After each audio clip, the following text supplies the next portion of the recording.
काय मिळवतो सैतानावर विजय मिळवतो कशाद्वारे केवळ वाचनाद्वारे आपल्याला जे काय पाहिजे ते कशासाठी बायबल मध्ये आणि जर बायबल मधून जर घेतलं तर भेटतं त्यासाठी बायबल वाचलं पाहिजे प्रार्थना केली पाहिजे म्हणून येशूचं वचन आणि सैतानावर विजय आपण यवान शुभ वर्तमान नवीन करारात यवान शुभ वर्तमान याचा पहिला अध्याय पहिला आणि त्यात 4 ते 5 वचन यवान शुभ वर्तमान याचा पहिला अध्याय त्यात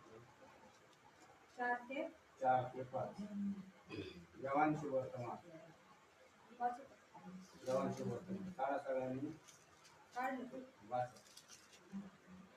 त्याच्या ठाई जीवन होते व ते जीवन मनुष्य मात्राचा प्रकाश होते तो प्रकाश अंधारात प्रकाशतो तरी अंधाराने त्याला ग्रासले नाही येशू काय होता प्रकाश काय होता येशू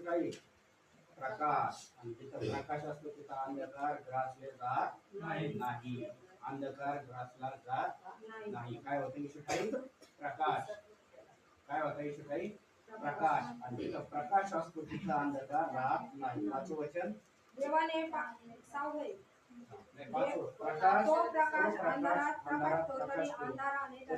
अंधारात त्याला ग्रासले नाही अंधकाराचं कृत्य काय शैतानी बंधन रोगराई दृष्टपण शैतानी कार्य हे काय आहे अंधकाराचं आणि प्रकाशाचं कृत्य काय जीवन आनंद मोकळेता आणि येशू काय आहे प्रकाश आहे म्हणून आपण काय केलं पाहिजे प्रकाशाचे अंगीकारलं पाहिजे अंधकार अंगीकारला नाही पाहिजे येशूचं तिला काय सदैव प्रकाश म्हणून प्रकाशाला अंगीकारलं पाहिजे का नाही आणि येशू काय आहे प्रकाश आहे पण आपण प्रकाशाला अंगीकारत नाही आणि दुसरीकडे जातो त्याच्या वेळेस सैतान आपल्या जीवनात येतो म्हणून तर काय सांगितलं येशूचं वचन आणि सैतानावर विजय प्रकाशाकडे जर आला तर अंधकार पाहिजे जर प्रकाशाकडे नाही आला तर अंधकार तसाच एखाद्या रूम मध्ये अंधकार या अंधकारच होता बल्ब लागला तरच होतो त्या बल्ब मध्ये लाईट येत होता होता जसं तुमच्या जीवनात येशू येईल तेव्हाच तुमचा अंधकार जीवन प्रकाशमय अन्यथा होणार नाही त्या येशूचा प्रकाश तुमच्या जीवनात आला पाहिजे पवित्र देवाश्वराचा प्रत्येकाला प्रश्न तुला बसलेल्या प्रत्येक व्यक्तीचा